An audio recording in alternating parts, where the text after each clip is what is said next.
Bonjour, ici Francine pour les carnets de Francine. Ce matin, je me suis adressée à l'archange Isabelle. Vous connaissez l'histoire de l'archange Isabelle. L'archange Isabelle s'est présenté à moi dans un rêve en me disant: Je suis toi, tu es moi. Et là, dans mon rêve, je me disais: Il faut que je me souvienne du nom, il faut que je me souvienne du nom. Et quand j'ai commencé à dire à mes guides: OK, vous me demandez d'écrire des cartes d'oracle, comment j'appelle ça? Et on me disait: ben, regarde, tu travailles avec l'archange Isabelle, appelle ça l'archange Isabelle te répond.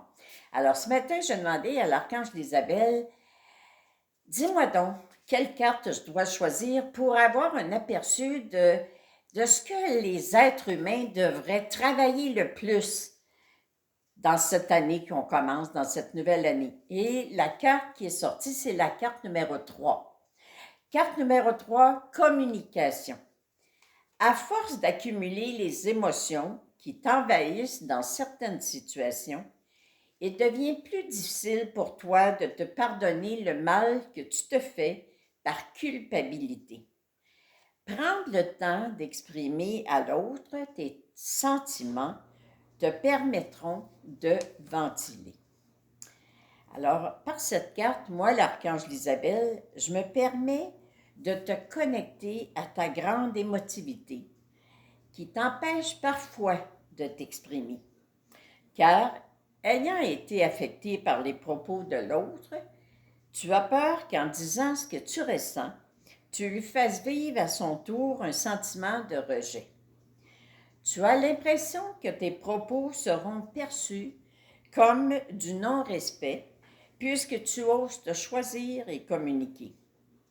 Comprends maintenant que tu es le maître de ta vie et qu'en travaillant avec nous, les êtres de lumière, tout sera fait selon ton plan divin. La prière à affirmer, c'est: je suis désolée de toujours analyser les solutions que mes guides m'envoient avec amour. Je les reçois comme divines, comme vérité divine. Alors, souvent, les guides vont dire, moi je vais vous dire: oh mon dos en touchant, je sens, j'ai le chakra de la gorge tellement encombré, tu ne prends pas le temps d'exprimer ce que tu as à dire. Et ce qu'on ressent beaucoup, c'est cette peur-là. La peur de déplaire, la peur de: oh mon dos, il me semble que si j'ai dit ça, on va me trouver bête, puis je ne serai pas gentille, elle m'aimera plus. Alors que moi, il y a 3 mots. Il y a 3 mots qui sont tombés sous mon regard à un moment donné, et c'est d'oser demander: dans quel sens? Quelqu'un vient de me dire quelque chose, ça m'affecte, ça me fait vivre beaucoup d'émotions, ça me fait vivre même peut-être de la colère, mais oser dire: dans quel sens tu me dis ce que tu viens de me dire? Pour que l'autre personne puisse donner son point de vue, puisse dire ce qu'elle a à dire. Puis là, vous allez dire: ben moi, j'avais compris ça plutôt comme si tu étais en train de me critiquer, comme si tu disais que je n'étais pas correcte, que j'étais déplaisante ou que je n'étais pas gentille. Alors, vous voyez, communiquer, c'est simple, puis ça vous permet de ventiler, ça vous permet de dire: je ne sais pas si je ne suis pas correcte, mais je me sens pas bien avec ce que tu viens de me dire. Ou quelqu'un vous dit quelque chose qui vous fait vivre des émotions, dans quel sens tu me dis ce que tu viens de me dire?